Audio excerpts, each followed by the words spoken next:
नमस्कार, मी बोलते नंदिनी अंकोलेकर। आज तुम्हाला मी दाखवणार आहे सगळ्यांच्या आवडत्या पावभाजीचा मसाला। पावभाजी नंतर मी तुम्हाला अपलोड करणार आहे। तो पावभाजीचा मसाला कसा करायचा ते आता आपण बघूया। त्याच्यासाठी काय काय साहित्य लागतं ते बघूया। चला आता पावभाजी मसाला करण्यासाठी लागणारं साहित्य हे आपण 4 टेबलस्पून धणे घेतलेले आहेत, 2 टेबलस्पून जिरे घेतलं आहे आणि 1 टेबलस्पून शाही जिरे घेतलेलं आहे, 6 वेलची घेतल्यात, मोठ्या वेलची, मसाला वेलची म्हणतात त्याला। 6 वेलची घेतल्या आहेत, 6 छोट्या वेलची घेतल्या आहेत आणि 6 लवंग घेतले आहेत आणि 6 ते 7 दालचिनीचे काड्या घेतलेल्या आहेत। आता त्याच्या पुढचं साहित्य हे 2 टेबलस्पून काळी मिरी घेतलेली आहे। काळी मिरीचे दाणे, ह्याच्यामध्ये मी सफेद मिरी पण टाकली आहे म्हणून तुम्हाला दिसताना त्याचा दिसत असेल, पण काळी मिरीचे दाणे 2 टेबलस्पून घेतले आहेत। 2 टेबलस्पून बडीशेप घेतलेली आहे, 1 टेबलस्पून ओवा घेतला आहे, 5 ते 6 चक्री फूल घेतले आहेत आणि 4 तेजपत्ता घेतले आहेत आणि हे सगळे या मेजरमेंटच्या चमच्याने करून घेतलेले आहे। आता त्याच्यासाठी सुके मसाले लागणार आहेत आपल्याला। 1/4 कप मिरचीची पावडर घेतलेली आहे, त्याच्यात थोडीशी मी काश्मीरी मिरचीची पावडर टाकली आहे म्हणजे रंग चांगला येतो। हा मेजरमेंट कप वापरलेला आहे। 1 टेबलस्पून सुंठ पावडर घेतली आहे, 2 टेबलस्पून आमचूर पावडर घेतली आहे, 1 टेबलस्पून मीठ घेतले आहे। मीठ मसाल्यामध्ये टाकलं की मसाला चांगला टिकतो। 1/8 स्पून हिंग घेतला आहे आणि 1/4 जायफळ पावडर घेतलेली आहे। आता हे सगळे मसाले आपण बाजूला ठेवायचे। पहिले हे मसाले आपण सगळे कोरडे भाजून घ्यायचे। हे मसाले आपण सगळे कोरडे भाजून घ्यायचे। आता तुम्हाला मी भाजून दाखवते। चला आता कढई मी तापत ठेवली आहे, खूप जास्ती गरम करायची नाही कढई आणि हे मसाले पण खूप करपवायचे नाही, फक्त थोडासा आपला ड्रायनेस आला पाहिजे आणि आपला मसाला चांगला टिकला पाहिजे। तर पहिले आपण धणे टाकूया। मंद गॅसवरती भाजायचे, जास्त करून काळपट वगैरे होऊ द्यायचे नाही। ह्या मसाल्याचं सगळं प्रमाण मी डिस्क्रिप्शन बॉक्समध्ये देते, तिकडे तुम्ही बघू शकता। मी गॅस मीडियम ठेवलेला आहे। थोडासा वास यायला लागला की आपण हा मसाला काढून दुसरा मसाला जिरे टाकायचं त्याच्यामध्ये। आणि भाजून झाले आहेत। आता भांड्यामध्ये मी पेपर टाकलाय, पेपर नॅपकिन टाकलाय, कारण हे गरम असतं तर त्याला थोडासा घाम येतो, तर मसाला खराब व्हायची भीती असते, म्हणून गरम असल्या कारणाने ते पेपर नॅपकिन मध्ये आपल्याला त्रास होत नाही जातो। आणि जिरे टाकते त्याच्यामध्ये, जिरं पण मंद गॅसवरच भाजायचं।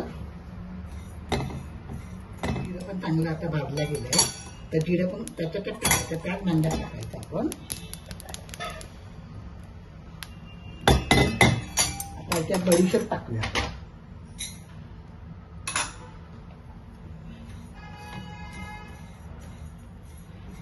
बडीशेप पण आता होत आहे, जास्ती काळपट करायची नाही ती।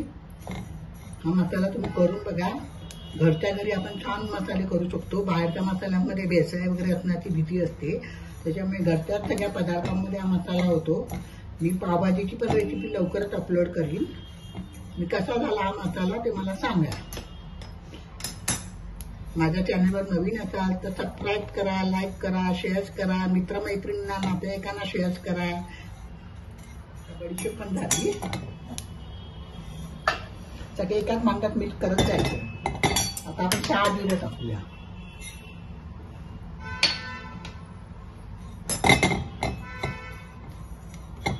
शाही जिरे पण चांगलं उडायला लागले, शाही जिरे पण झालं आपलं भाजून। अगदी 2-2 मिनिटात भाजलं जातं, कारण खूप करायचं, काळ्या करायचं नाही आपल्याला। आता आपण मिरी टाकूया याच्यामध्ये।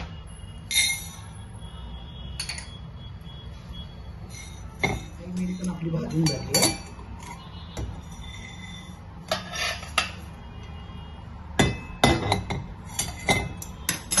आता ओवा राहिलाय, ओवा भाजून घेऊया। ओवा पण झाला आपला भाजून।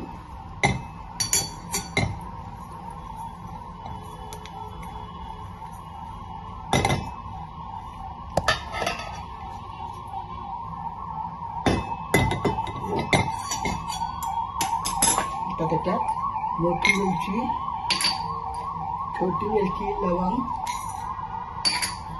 दालचिनी, दगडफूल हे सगळे एकत्र भाजलं तरी चालेल। आणि मग लास्टला आपण पत्ता तेजपत्ता भाजूया. मिरी दालचिनी सगळं छान भाजल्या गेलंय. आता ते पण ह्याच्यातच टाकायचं. त्या एका त्याच्यात मला भांड्यात मिक्स करायचं.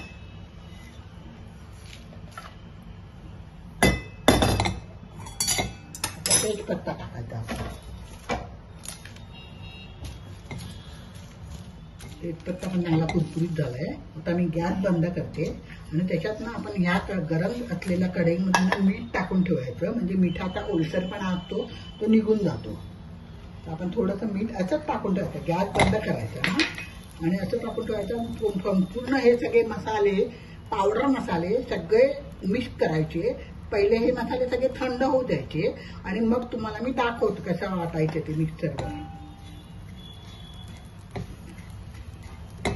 बघा कोरडं झालं मीठ. ओलसरपणा असतो तो सगळा मिठातला निघून जातो. मसाले बऱ्यापैकी थंड झाले. आता हे मिक्सरच्या भांड्यात टाकते मी आणि एकदा हे पिळवून घ्यायचं सगळं आणि मग ह्याच्यात हे सगळे आपण पावडर मसाले टाकायचे. तर पहिल्यांदा मी फिरवून घेते आणि मग तुम्हाला टाकून चांगला बारीक झाला बघा. आता याच्यामध्ये आपण सगळे पावडर मसाले टाकायचे. पहिले मी मिरचीची पावडर टाकते.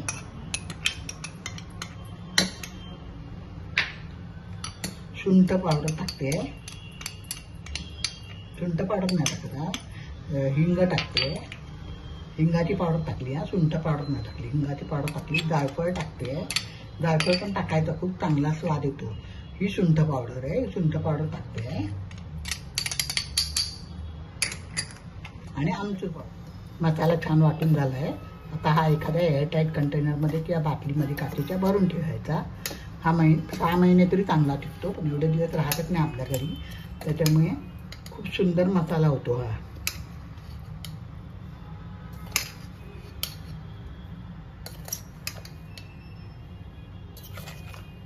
तुम्ही करून बघा.